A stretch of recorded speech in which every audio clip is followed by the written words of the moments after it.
Welcome to the Grand Rapids showroom. I'm Stefan Schwartz, the product manager for IRONWOOD Machinery, and here we are standing in front of an SL200 sliding table saw. This sliding table saw is truly the workhorse of the woodworking world and is capable of doing various cuts, whether you're doing straight cuts, trim cuts, miter cuts, does not matter. This is an absolute Swiss Army knife of a machine, and it is perfect for any small or medium-sized shop or even in a one-off location in a larger facility.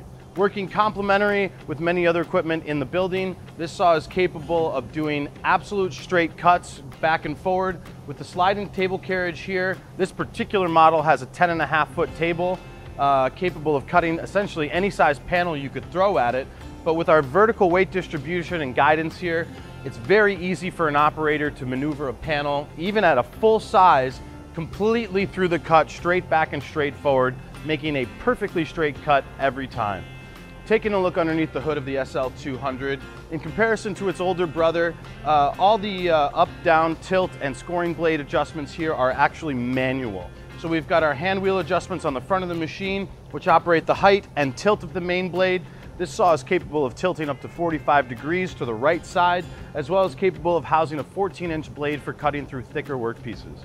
Our scoring blade right here in the front is actually a quick adjust tool so that you can change both the kerf as well as the width laterally and height up and down using these adjustment knobs right here as well. The kerf is adjusted manually on the actual scoring unit itself using an Allen key, but in conjunction to all these things, they're essentially giving us a great chip-free straight edge that you can either take to assembly directly after if you're doing a solid wood piece, or if you're in the melamine sheet good world, giving you an edge good enough to take to your edge bander directly there.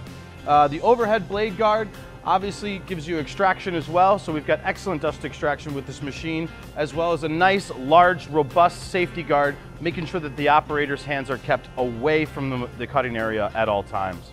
Taking a closer look at the SL200's controls, we've got a very operator-friendly, manually adjustable setup right here in the base of the saw, easily accessed by any operator. Our main blade height is adjustable by hand wheel right here at the bottom. Simply release this locking lever and I can adjust my main blade height up and down manually, whether to rise the blade up to cut through thicker workpieces and achieve my full projection, or to pull it down into the base of the saw at the end of a shift for safety reasons.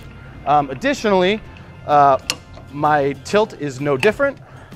So right here I have the hand wheel capable with my cast iron tilt trunnions of making a very smooth, very easy tilting flow here. So whether I'm cutting at 22.5 degrees for a custom job or I'm cutting at a true 45, it's extremely easy with this dial right here to do a digital readout at any specific angle you want. Simply lock it back into place and my tilt is now completely capable of staying in one spot. My blade height is constant and I can have multiple operators repeat the same job, whether it's one day or the next, having accuracy and consistency in all of my production flow. My scoring saw is adjusted with using these two hand knobs as well, so I've got a lateral adjustment as well as my height adjustment up and down, so I can match the kerf of the main blade as well using the scoring system itself to make sure I'm getting those chip-free cuts.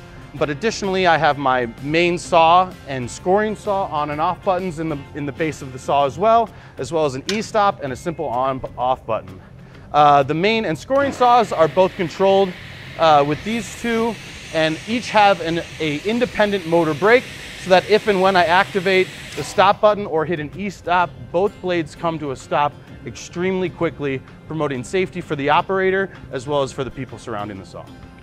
One unique feature of the IRONWOOD sliding table saws is the vertical weight distribution, meaning that these chrome-hardened steel guideways are both on top of this carriage as well as underneath the sliding table carriage. And in between those, we use gravity in a similar fashion as what you'd see on a train tracks to balance the weight of the sliding table completely vertically.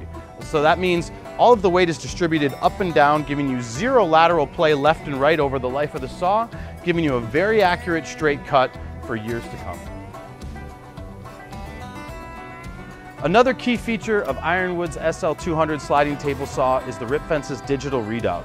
This allows operators from every shift, regardless of morning, noon, or night, to be able to repeat the exact same cuts to the exact same dimensions that the operator before or after will also seek to achieve. Simply unlock the lever and the rip fence will move live to its real-time position. If a desired length is wished, simply move into the place of that, lock it down, and use the system's fine adjustment knob to tailor it precisely into the exact dimension that you're looking to cut at. Repeatable accuracy every time, regardless of the operator on the saw. Another key feature I want to highlight on this particular model is the pneumatic pressure beam. This beam is capable of mounting to both the SL200 and SL300 models and gives us an entire clamping zone along the length of the sliding table carriage, adding an additional layer of workpiece security as well as operator safety all in one. With two independent clamping zones, both front and back, I can use pneumatic pressure to secure a workpiece in any position on the sliding table saw or stack multiple workpieces on back behind this so that I can complete a very narrow cut, removing all of my hands away from the cutting area. Using this clamp, I can maintain operator safety, accuracy, and consistency over the life of the saw, as well as remove this if it becomes in the way at all. So with simply two bolts at either end and a couple of guys, you can lift this up, mount it onto the saw, or demount it in about 2 or 3 minutes time. So an additional air pressure hose right here clamps right onto it with its own air supply. This is an excellent feature to have for both workpiece security and operator safety.